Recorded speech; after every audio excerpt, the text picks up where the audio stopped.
Hello, everybody, and welcome to tonight's episode of Rise Up, Ignite Your Life, the Battle to Be podcast. And I'm your host, Krista Fee, in case you don't know me. And I'm really excited tonight because there are a couple of really cool anniversaries for Battle to Be happening. And my guest tonight was a part of one of our firsts. So we just passed the anniversary of the loss of our very first mission, Johnny William Lawrence of the NYPD. He was the very first plaque that we sent out, the very first family that we connected with. And he was, in many ways, the motivation for this program. So it was very surprising to me to realize that we have now come onto that anniversary, but we'll also be doing some things to remember Johnny. His precinct is doing some things to remember him. So we will be making some announcements for how you can see more about his life, more about his story, more about the wonderful things that his family is putting into place to ensure that he is honored, respected, and remembered forever. So that is all coming up. And the September 11th event, which was when we did the Ride to Remember for Johnny, is also coming up, and we will be a part of that again this year as well. So there's a lot of big anniversaries for us. This is essentially marks our 1 year of existence doing the Battle to Be program. So we want to thank you all for supporting us so much on this mission and for seeing the value in what we are doing and for continuing to help us grow. And this week we have added our first 5 members to our advisory board. So next year is going to be a really big year for us. And tonight on the show, I am bringing you an amazing guest who is the founder of another nonprofit organization. So we're going to bring Chad Wallace, the executive director of Team Blueline, to the show. And Chad is the first person, well, I guess the second person, because he was the second handoff, but he is the first person that we trusted to partake in a ferryman mission that wasn't on our direct team. So Chad and Michael were the very first non-organizational ferryman mission volunteers that we had, and they got a plaque all the way to Washington, D.C., and it was phenomenal, and it went extraordinarily well. And we realized in that moment that that was going to work, that this was something that we could do all the way across the country. So Chad he is now a friend, but he was a big part of us realizing that this mission that we had, this idea that we weren't sure that you guys would understand or that you would see as being so important and so powerful. He's a big part of that becoming real for us. So please welcome Chad Wallace to the show. Hello. Hello, how are you? I am so good. I'm so happy to see you tonight. Hey, I'm glad to be here. Thank you for giving me a chance to be a part of this awesome podcast, and also getting a chance to be a part of the Ferryman program earlier. That was pretty awesome to be able to do that going into Police Week. That was so big for us. That was the first one that we let out of our hands because we were afraid they wouldn't get where we wanted them to go, or that the people on the other end would not be able to represent us the way that we wanted to be represented. And you did a beautiful job. Well, thank you. It was very much of an honor to be able to do that, and it's just crazy how all the stars kind of aligned on that one, and it all worked out, and we were able to make it work. So it was definitely special, especially for me heading into DC with the families we take care of that were going to be there, with everything we were doing. Team Blueline, personally involved at Police Week, to be able to deliver that and to be a part of it. I mean, it was just it's something special that I'll treasure, remember. So Paladins of Justice, the Georgia chapter, and your motorcycle chapter, which yours is, go ahead and I'm in Blackout LEMC. Yes. So these groups are law enforcement motorcycle clubs. So do you want to tell people kind of what that means? Yeah, LEMCs are just or law enforcement motorcycle clubs, and every club runs themselves a little different, but they're founded on law enforcement, giving place for people that are like-minded or law enforcement only to connect with other people, to have a place to ride, to call brothers, and to get a chance, to do neat things, to do fundraising, support other nonprofits, and just make an impact in their community. So I wanted to mention the law enforcement motorcycle clubs because, to be honest, they are ultimately one of the keys to our project working, and they have been some of our biggest supporters. So I want to bring to the public's attention that they even exist, because a lot of people, they hear motorcycle club and they don't really know what that means. So for our folks out there, it's an opportunity to just get something new and interesting that they might not have any idea even is there for them. So always on the show, we start with going way backwards. And I know that you served as a law enforcement officer, correct? Yes, ma'am, that's correct. Yeah. So what was little Chad like? What was your life before joining law enforcement? I don't know if there was ever little Chad. I think we said that earlier, and I laughed. But I grew up here. I live next to the county I grew up in, Fayette County, Georgia. My cousin, who was a longtime deputy sheriff, detective, investigator, captain, major, worked all the way up at the Fayette County Sheriff's Office, was always an important person in my life. So I grew up seeing him, grew up seeing the Fayette County Sheriff's Office. All his friends were like heroes to me growing up. So, I didn't get into law enforcement till later in life. I did a lot of different things out of college, but when I joined, it just kind of clicked. It felt good. I enjoyed helping our community, being part of our community. Started off in patrol, and then quickly found I guess my niche in traffic. I was part of our fatality investigation and traffic unit for many years. I served as a school resource officer for 4 out of my last 5 years, and 1 year in our warrant fugitive and special op division too. So I had a wide career doing a lot of different things, and the only reason I'm out now is because I did found Team Blueline back in 2016.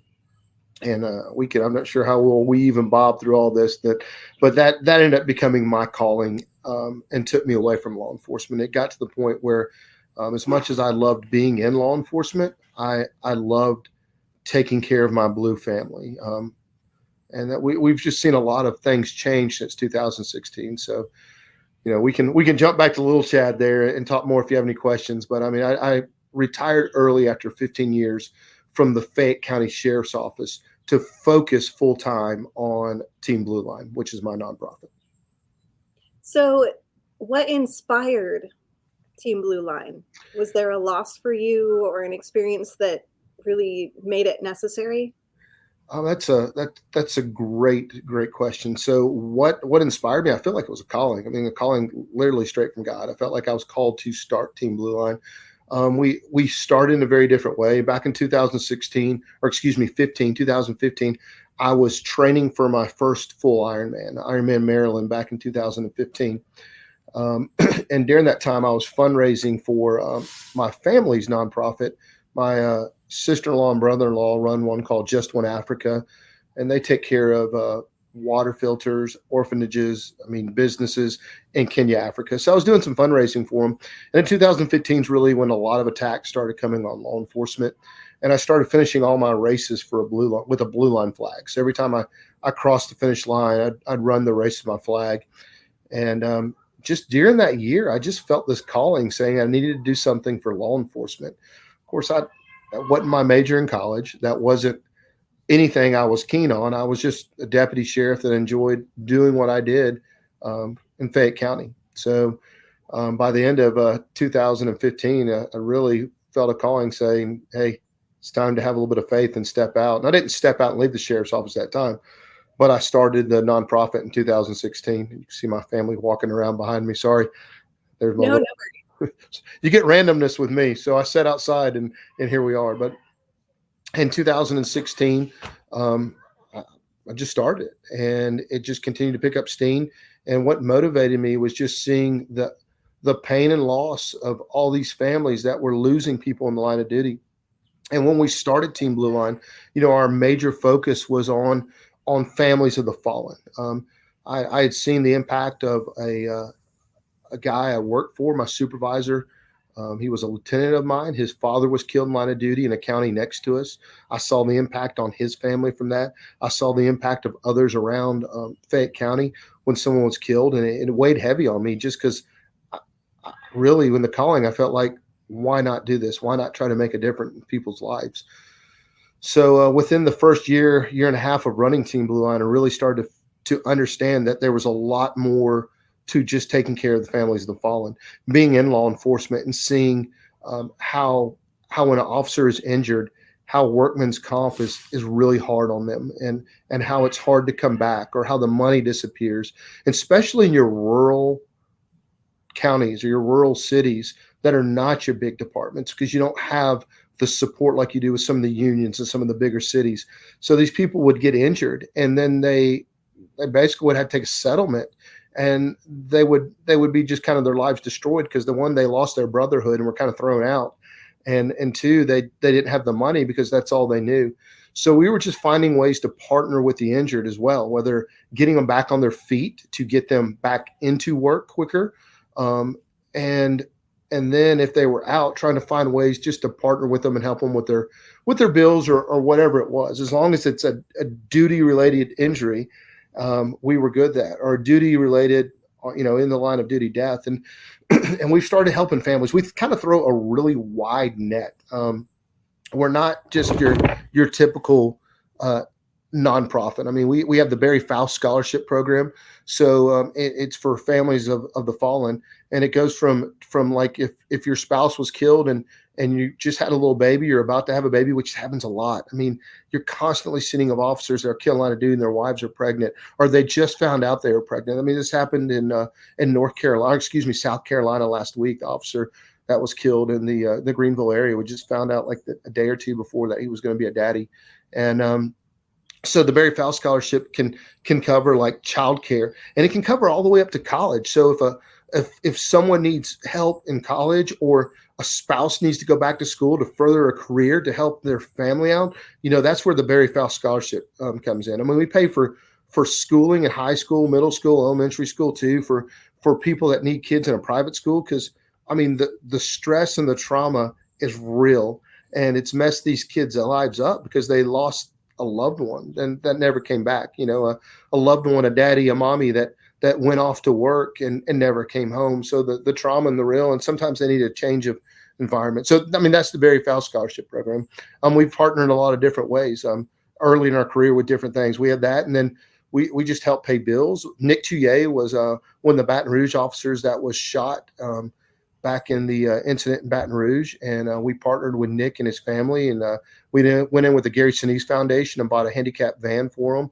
And then later on, we bought a wheelchair for Nick, and Nick just passed away earlier this year, and after a long, hard-fought battle. And I consider his father. I mean, all the families we take care of become family to me. I mean, I treat them how I'd want someone to treat my family. We build these partnerships and relationships, and we tend to stay with them, and it's for the long haul, because things keep popping up.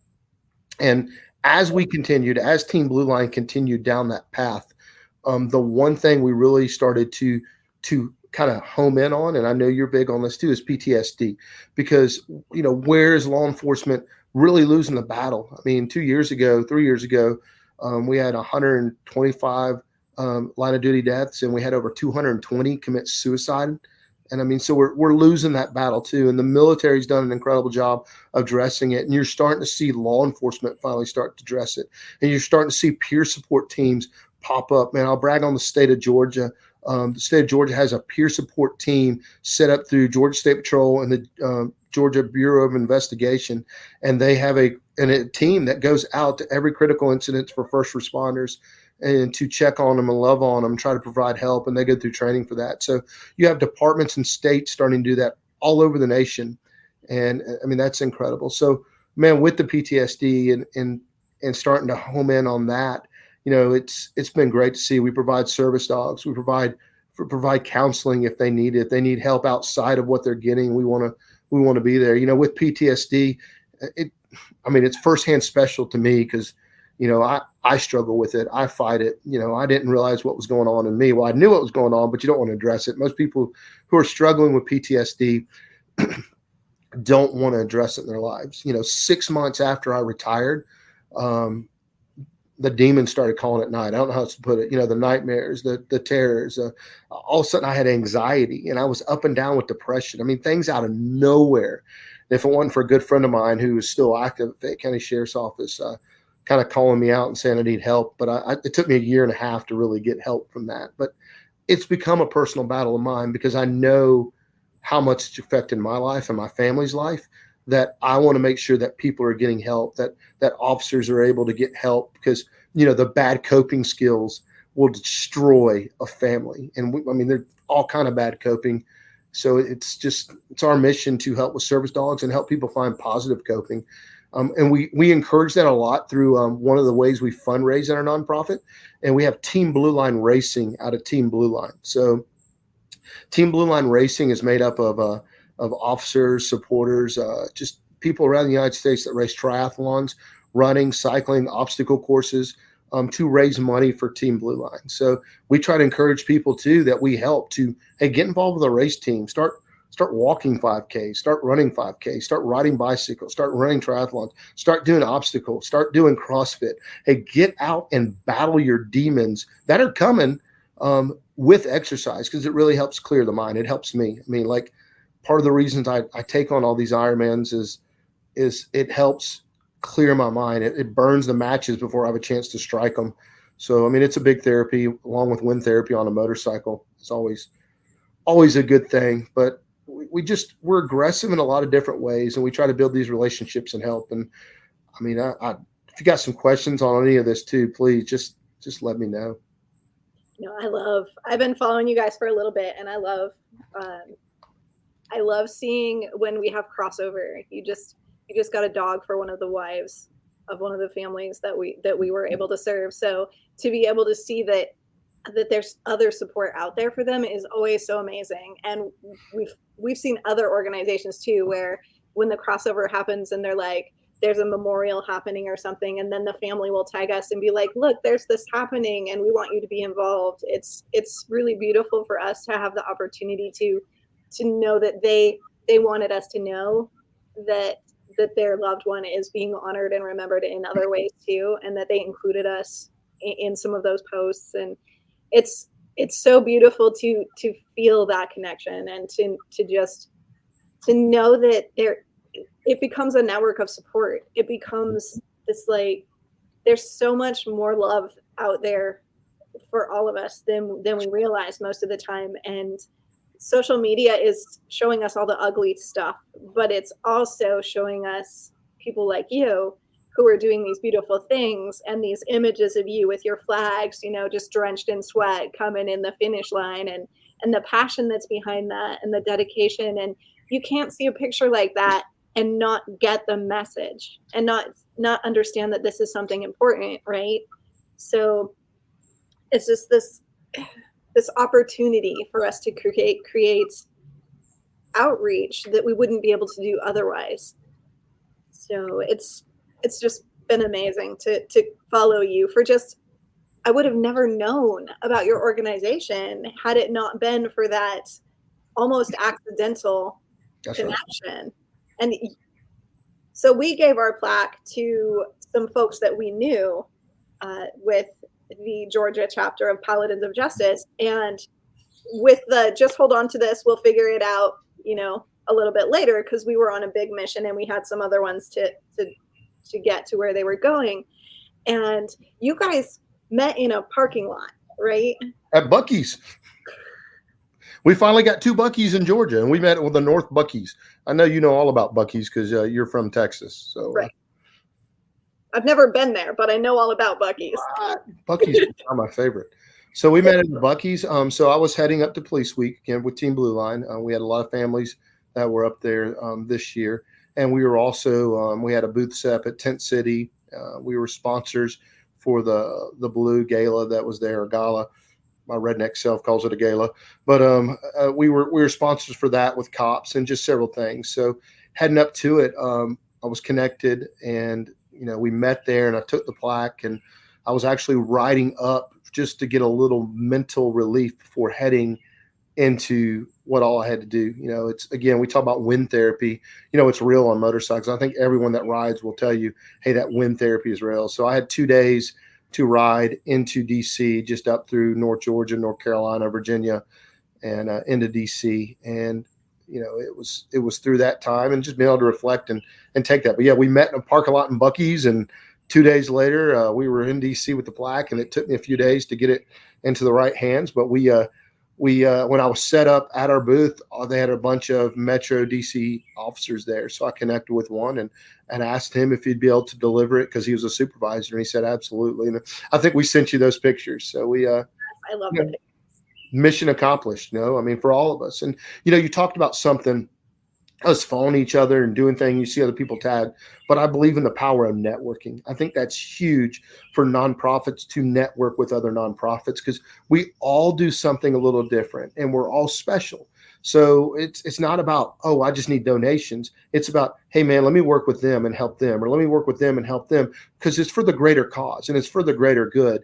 And I'm huge on that. So be able to partner with y'all and to network, and to be able to partner with a group called the Spirit of Blue, which is based out of Washington. And I mean, those are people that become close to us, and the Wounded Blue. And I mean, the list goes on of people we partner with, and just continue to help each other, help our Blue family. And it's awesome. I mean, it's the power of what we do.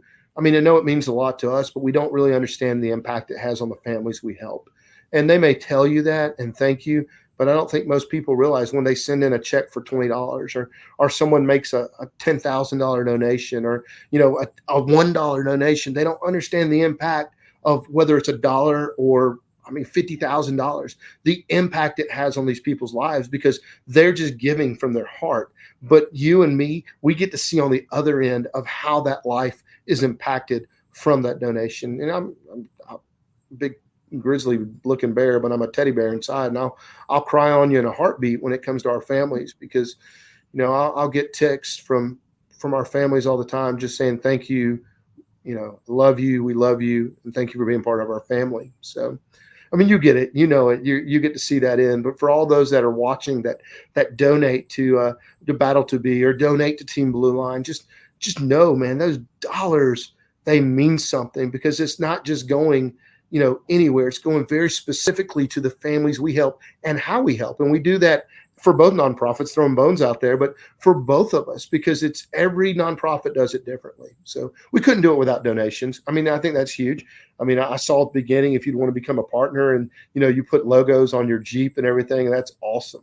I mean, we'll talk about the dog you just brought up. We gave a dog to Catherine Bedwell a few weeks ago. Catherine's husband was killed in line of duty in South Georgia last year. And man, she's struggling with severe PTSD. She's struggling with health problems, and she's up and down, and she's struggling. And I happened to be talking with a friend of mine named Amy Moden, who husband was killed in line of duty in Colorado, was a state trooper in Colorado. And we were just talking about her dogs and how they're her service dogs. And I kind of clicked, and I was like, Amy, am I missing something? Am I missing that we should be looking at the spouses or the family as well, that for service dogs? Are we missing the reality of that? And she's like, you absolutely are. The trauma and reality of PTSD is just as real with them as survivors as it is if the officer would have been injured in the line of duty and came back. So, Catherine Bedwell was our first survivor to receive a service dog from Team Blueline. So we're pretty excited about that, and continue to get some more applications in for survivors that are looking for service dogs. Yeah, we got to do a plaque for Justin. So yeah, she's a close friend, and I think I say that about almost all the families we help. I mean, it's like, oh, they're a close friend, or their family, but I think as a nonprofit, if you're helping these families, that should be a goal. We're not, on my end, we're not check cutters. So it's not like, hey, I'm just mailing you a check, do what you need to do. we're really good at 6 months and beyond. Like that is where I think Team Blueline excels, is we get to know these relationships and build them. And then 6 months later, when quote the new normal, which there's nothing normal, but it's the new way of living kicks in, we're able to really find out what needs to be done and find out how we can partner with them going forward. So, it's again, if I was killed in line of duty, this is how I would want someone to take care of my family as well. So how do you choose who you help? What is your process there? That's a So for the longest time, we're finally starting to get people to reach out to us. But basically, it's me just at first was paying attention to line of duty deaths, paying attention to articles, to the news, to social media, and then trying to go find contacts. Because in law enforcement in general, when someone calls and said, "Hey, I want to raise money for you," people don't believe them because there's too many scams out there. So, GoFundMe's go up every day, and GoFundMe's are awesome. I'm not knocking the power of a GoFundMe, but a lot of times that can come back and hurt a family later on with the taxes or with other things. Where as a nonprofit, we want to reach out and find ways to give directly, but we have personal contacts to these families. If I see something that really reaches my heart, kids, I've got little kids, so when something comes out on kids, man, that usually tugs my heart. So we try to reach out, or it just depends. But I do a lot of contacts. I'll call and get the power networking, what we were talking about, and just call people and explain who we are and see how we can work with them. And sometimes it works and sometimes it doesn't. But, we have the availability on our website, teamblueline.org. There's a page where you can go and you can request help. So we do have people that reach out to us through that. Power of a networking, again, where someone will reach out to another nonprofit and they're like, "Hey, that's not how we help, but let me get you to Team Blueline," and that's how they help. And we do the same thing. So it's just, how do we select families? I think we just look at the situation and we find out. And there's been some times where people have reached out and it's just not a good fit for us. We're not able to help them in the way we want to. I don't like telling anyone no, but if we look at the situation and it doesn't fit with us, we do want to try to get to someone else that it'll fit well with. Right. Well, you guys will be on our reference page. You'll be on our resources page. So we will be adding your information. It's still in process, so we're a little behind on our website, but definitely we will be making sure that people do have access to your information because, of course, for us, we signed on the document that we would not give out money. So we clicked the wrong box basically when we were formed. So we can do things for families. It's still in our purview to purchase items for a family, but we cannot give money to a family to pay bills or to do other things. So we have to be very careful to fall within the parameters that we defined when we were created. So we do the direct PTSD work, and we do courses, and we do coaching and consulting and all of those kind of things, but we don't have the ability to provide resources that you have. So if I have someone that I'm working with who is struggling with post-traumatic stress, they may also be struggling with financial challenges or with medical illnesses or something like that. So we can definitely work together on getting people everything that they need so that they don't fall off after they go through their stabilization, because it's so easy once people are stable to lose track of them and to not have the outcomes that we want 2 years down the road. So if we can give them really good, solid foundations for success and for happiness. Oh, you have a comment. Look at. We have Chuck Harrison. Chad and his team are awesome. And we have Andy said Chandro. John Darrow. There you go. Says, "Love ya, homie." And then Tony Caranda. "Chad has personally helped me with my PTSD. Thank you for supporting him." Well, those are some. Tony's a good friend of mine from here. He's in my I ride motorcycles with him. Andy, I'm just laughing. He lives about in Canada. And I say, well, Canada, but we call it Canada. And he's actually a fundraiser for us. So he does a lot for us. He just put on a car show up in Rice Lake, Wisconsin, which you really have to look that up to find Rice Lake, Wisconsin. But he raised like close to $5,000 for us through a car show, and he's he's a good friend, but it's the why dynamics. Cause I, I mean, these people we just talked about, I mean, they're my friends, but I don't get to see them all the time. Like I haven't seen Andy in like 2 or 3 years, but if I needed something, I can call Andy and he's there for me. If I needed something, Tony's close enough. He can come do it. But it's these people that have given and like donated and become part of my Team Blueline family that are my family. It's amazing to me the amount of people, and I think if people are listening to hear this, is how many people love and support law enforcement. Again, on social media, you said this. All we see is hate. All we hear is da da da da da da da da da. But the truth is, there are so many people in this nation that love law enforcement, that support law enforcement, that are there from law enforcement. And for officers that are struggling and thinking, man, I want to eat my own gun, man, I want to commit suicide because everybody hates me. It's a lie. It's a lie. This nation is still made up of so many people that care and take care of law enforcement and other first responders too. I'm not taking away from that, but I mean, as Team Blue Line, we're focused specifically on law enforcement. So what would be your big final message for folks out there that don't know anything about you? Well, if I think that's a loaded question for me. I mean, I love what I do. If you're looking for an organization to get involved with, if you're wanting to find someone to partner with, man, to help law enforcement, if you're an officer struggling with PTSD and you need help, go to teamblueline.org, connect with us. Man, in November, my service dog gets here. I can't wait. Can't wait for just the small help. I mean, on my ups and downs and angers and depressions and just the way it'll alert and help me there. And there's other officers that can benefit that. I'm very, very vocal and very open about my struggles because I do it because hopefully it'll help others that are struggling. I mean, I've been attacked by people that call me friends. Lately that, oh, why are you doing this? You don't need to talk about this. But I do need to talk about it because there's people that are scared to talk about it. And they're scared of people that are going to think worse of them because they're struggling with this. So, what's the last thing to end on is, man, just take a look at Team Blue Line, get a chance to get to know us. If you're a triathlete, if you're a runner, if you're a walker, if you're a CrossFitter and you want to raise money by doing athletic events, man, get a hold of us. But more importantly, just find a way to get involved and help people, whether it's Team Blue Line, where it's Battle to Be, is make an impact in others' lives. And by doing that, it'll make an impact in your life. Because when you give to others, it'll make you feel better. I mean, that's not that we want a pat on our back or our shoulder, but helping someone else will help you in more ways than you'll ever know. And I know, Krista, you can agree on that one too, is the power to help empowers you a lot of ways too.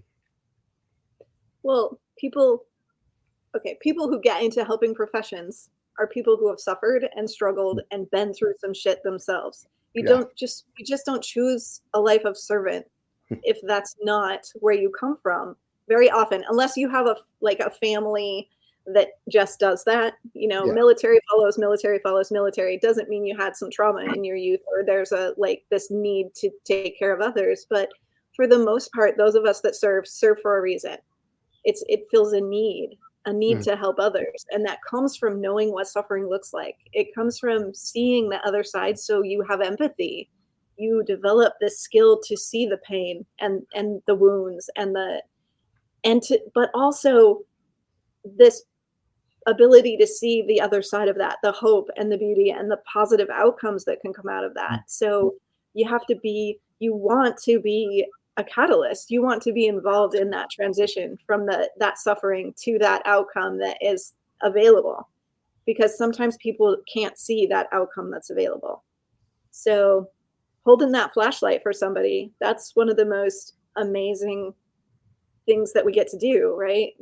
We don't do anything but light the path ahead of them. And just that little light can sometimes be all that they need. So yeah, it's helping other people is a driving force for healing. It's a way for you, no matter how much you've suffered, to see, even for yourself, the positive outcome that's available to you and to the others that you help.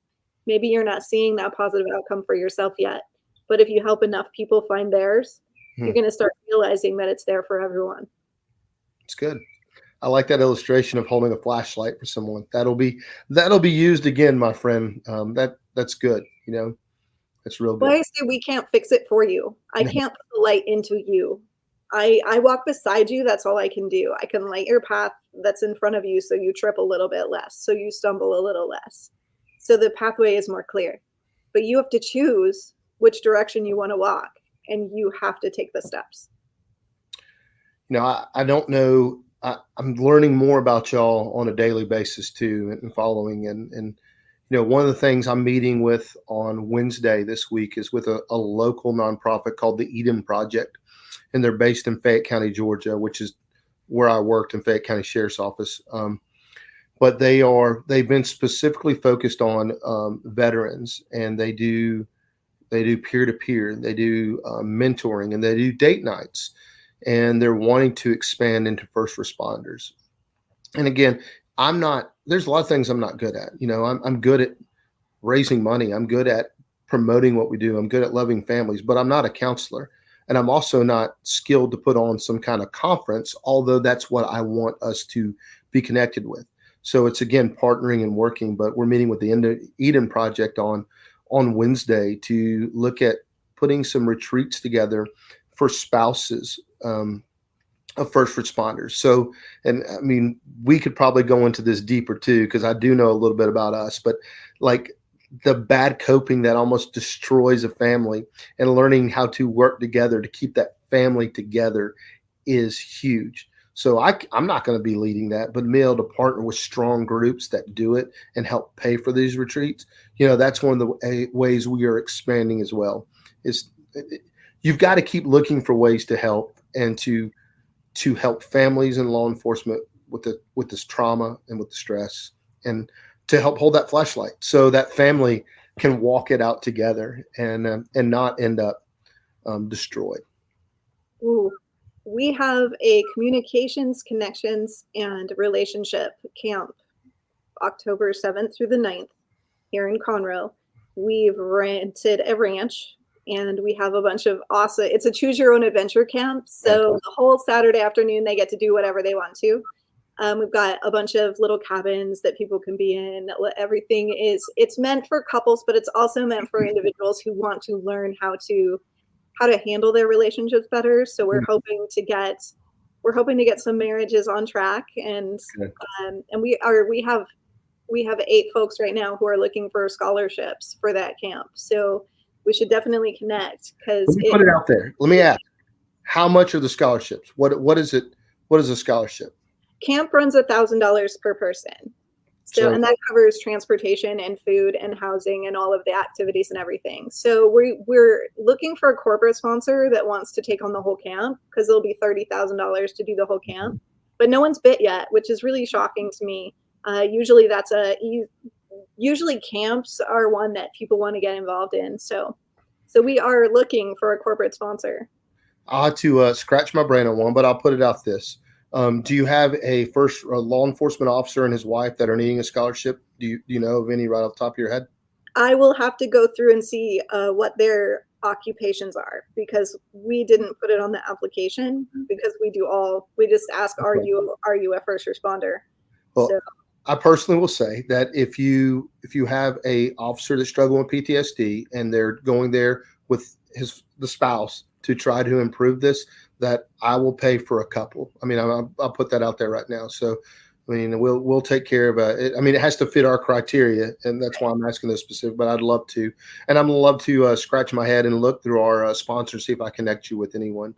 That would be amazing. Would love to take care of an officer and his spouse needing help on that. So please let me know for sure on that, and let me keep trying to help you with that, because that's what we got to do. We got to help each other.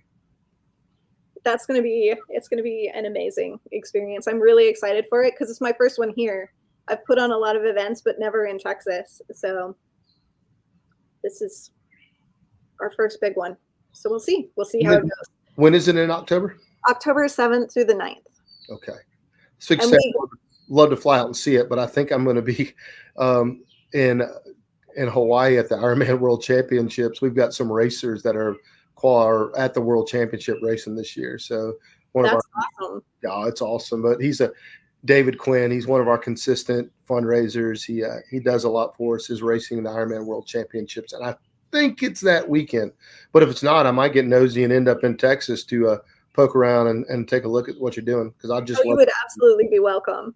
I love to learn. Lots of awesome activities planned and 5 different speakers coming in who are pretty world class. So it will be an amazing opportunity for growth for couples. And yeah, awesome. but of course we do all first responders and military and our police officers. So we have a little bit of a broader sweep, but we only focus on the post-traumatic stress situation. So we're not addiction services, and we're not all of those other things, all of those fabulous other things that you guys are involved in. So yeah, I think it's going to be an amazing relationship. We are definitely going to stay in touch. I love chatting with you. It's always awesome to hear what you guys have coming up next, and you have people doing amazing things everywhere. So, well, we on a personal note, and with a lot of my team members, September 25th, Sunday afternoon in Chattanooga, Tennessee. I think there's 15 to 18 of us doing an Ironman Chattanooga from Team Blueline. So we're gonna blue the chew, as we say it, and we're gonna have you're gonna see blue lines flying all over that course that day, and I'm excited about it.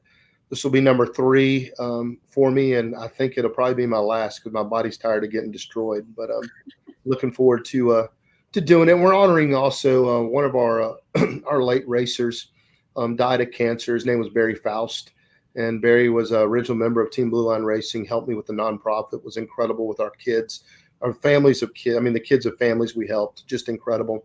So we'll be finishing. He asked me, and another guy was able to do it last year, to do Ironman Chattanooga for him on his deathbed. So finally, again, I was supposed to do it last year and had a torn knee, so I'm looking forward to doing it this year and honoring my buddy. But hey, tune in, teamblueline.org, Chad Wallace, Team Blueline on Facebook, Team Blueline on Instagram.